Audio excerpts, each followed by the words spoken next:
Hi guys, so today's video is going to be a list of some science fiction and fantasy books with some LGBTQ main characters. In 1 month, I'm going to take the AdSense revenue that this video makes and donate it to the organization True Colors United. They're a group that implements innovative solutions to youth homelessness that focus on the unique experiences of LGBTQ young people. I'll have True Colors United linked down below, and before I get into my list, let me know what books you recommend. They don't have to be just science fiction fantasy, but this way, when people come to this video, they not only can see the books that I mentioned, but look in the comment section and then see all of your recs as well. There's going to be a mix of different age ranges on this list. I'm going to start with an adult fantasy. It's one that I talked about a lot last year. I try to sneak it in here and there when I can this year as well, and that would be Ninth Reign by Jen Williams. This is a fantastic blend of so many different subgenres of fantasy, and it also, I would say, pulls a little bit from sci-fi as well and mystery. It's so unique, so refreshing, while still also having quite a few different elements to it that make it feel slightly familiar. So for example, one of our main characters is a part of this group of people that were somewhat elven-like. They lived a long time. They're kind of beautiful, and regular humans didn't exactly love them because eventually they started drinking human blood to help maintain their immortality, which sort of backfired because it made them very sick, and now they're all dying off, which is a problem for most of humanity because that race held the secrets to wars that have always come in these cycles, in these reigns, that nobody really knows anything about because it happened so long ago, and all the people that would have known something about this are now gone, or at least mostly gone. We have a few people remaining, but they're of the younger end of the race, and one of them is one of our main characters, as well as two others. One is a witch, but a little bit different take on what you usually see with witches, and then another character is just a human woman who is trying to discover the secrets of the past, and these three band together in a very unconventional way. There's lots of banter. I absolutely love this book. Next up, we have the book Elatsoe. It's kind of, I would say, undecided among book fans as to whether this is middle grade or YA, because some of the themes are a little heavy for a middle grade book, but also the tone of it in some other ways feels quite young. We follow a main character who is Native American. There's a lot of Native American lore in this story, and they are essentially solving a mystery involving the murder of someone in their family. Next up is a YA fantasy. If you love mythological creatures, I would definitely recommend this one, and it would be Crown of Feathers by Nikki Powell-Preto. This one follows a group of people that have somewhat been broken apart because of the two sisters that used to rule. They had a split, and there was essentially a civil war that caused everybody to be divided. And we see a character who is on one side who is trying so hard to get a phoenix egg. Her and her sister are doing what they can to get back into their kingdom, and they also have a character who is part of a rebellious group of phoenix riders, and then we have another character who is an animage but is keeping their powers secret because you're not supposed to be animages. They are often enslaved, but they are actually a part of the empire, the opposing side, that often oppresses animages, and they are trying to keep this secret. And so we follow these three different main characters, two of which I would say they have much more of a collision with their paths, and then another one kind of sort of weaves through with the other two characters here and there, but it's a world that's filled with so much lore, so much history. Next up, we have Black Sun by Rebecca Roanhorse. This is very different from a lot of fantasy books in that instead of being European or Asian inspired, it's actually inspired by a lot of the culture of the Americas, which I think is very different from what you typically see in fantasy. And it's so unique in its world, in how people from one area to the next view things like gender and sexuality, how people are treated from one place to the next. And we follow a main character who is very free, and she has just this desire to live her life how she wants to live her life, not really interfere with anyone else's, not bother anyone else, but there is a lot of prejudice against people like her for reasons I don't want to spoil. It has to do with the magic of the world, though.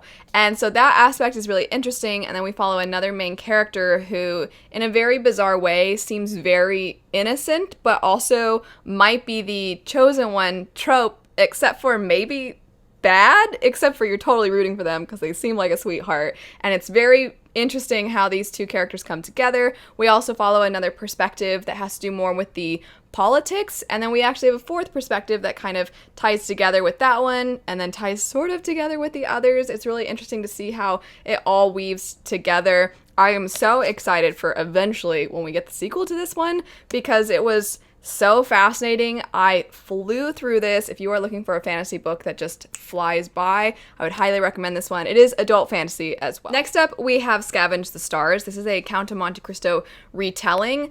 I actually have not read the original, but from what I've seen, if you've read the original, you might not actually love the way it's done in this one. It might be better if you don't have that connection and that love for the original story, but at its core, it's a revenge story. From what I understand, it follows similar beats, except for the main character is a girl, and then the person that they are trying to get revenge on, the other main character has a relationship with that person, and so how these characters, when they're first meeting each other, it's very almost, they're just kind of trying to gauge what's going on with the other person. There's a lot of tension in that relationship because, you know, there's ulterior motives. So it's really interesting to see how that plays out. Also, the book dives into one of the characters' addiction and also some issues with the family and having a sick family member that I thought was a lot heavier than I was expecting.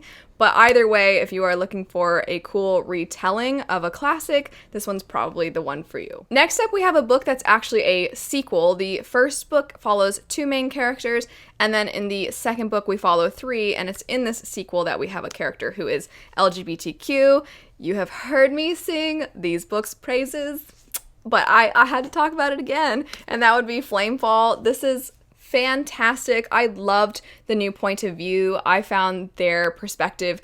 I was nervous because since the first one has two, and I loved those characters, I was like, I don't want any time away from them. I don't want to see this new person, but I love this new person. I love their perspective. So if you don't know and haven't heard me constantly talk about this series, it is heavily influenced by the Russian Revolution, except for it's fantasy and there are dragons. So imagine the French Revolution, the Russian Revolution, imagine those times in history, but if dragons were part of the equation as well, and how that would change things.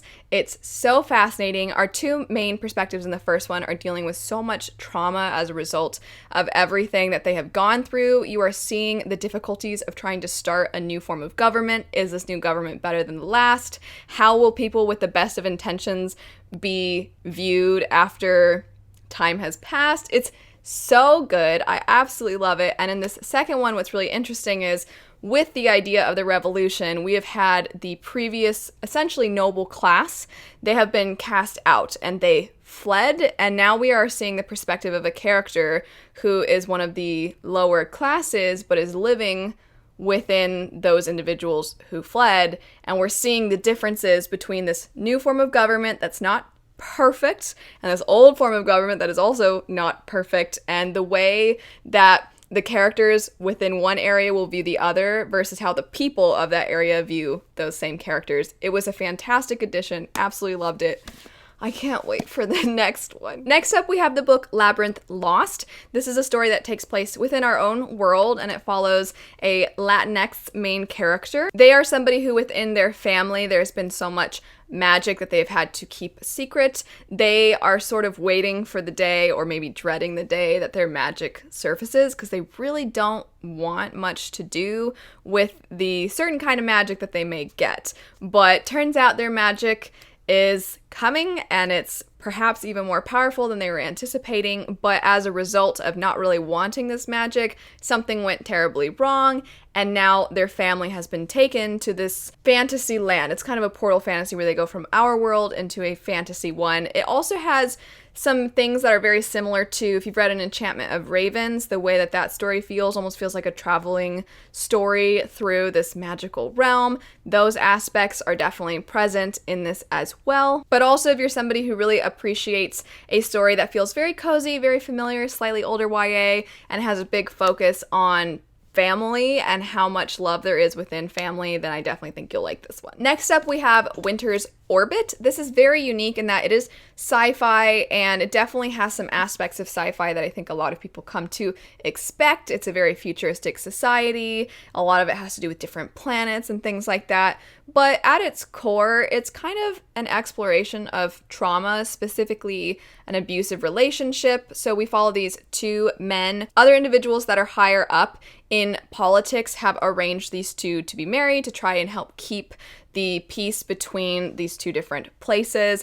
And one of them, their husband just died, and then the other one has kind of always been a very sweet and nice but kind of chaotic person, and they have a little bit of a reputation. They're always a little bit reckless, and they feel terrible so quickly being married to someone who just lost their spouse. But then you get these two different point of views, and you're seeing that maybe not everything was as it seemed in that relationship. Maybe it wasn't as perfect as the media made it out to be. And so you're seeing these two men develop this friendship, this understanding, and eventually this love for one another. But also, if you are somebody who likes your sci-fi to be more epic in scope, this one is more zeroed in and specifically about the characters and the emotional trauma, the abuse that they've gone through, and how they come together through that. Next up, we have Girls of Paper and Fire. This one is a very, very heavy topic within a young adult book. I actually do think that this one could have been adult because of the subject matter, but at the end of the day, the world building does feel more young adult, so it's kind of sort of in between. If you're somebody who enjoys both, I would say you could definitely give this one a try. You might end up really liking it, but you'll hear right away why this one is so heavy just by the synopsis. We follow a character who is essentially forced to become a part of a harem. This is against their will. They have no desire to be a part of this, but they are chosen, and within this group of other women, they start to develop a very strong bond to one of the other girls. They are trying so hard to endure this terrible reality for themselves. Next up, we have The Boneshard Daughter. This one, somewhat like Ninth Reign, is sort of a mix of different genres, subgenres. So it is fantasy, I would say, but there's some elements, some questions that arise that feel very sci-fi. There's also a mystery element to it. And the setup is that we follow a few different main characters, two of which are kind of the center focus. One of them has lost their memories. Their father is the emperor. He's the person that has the secrets to the magic.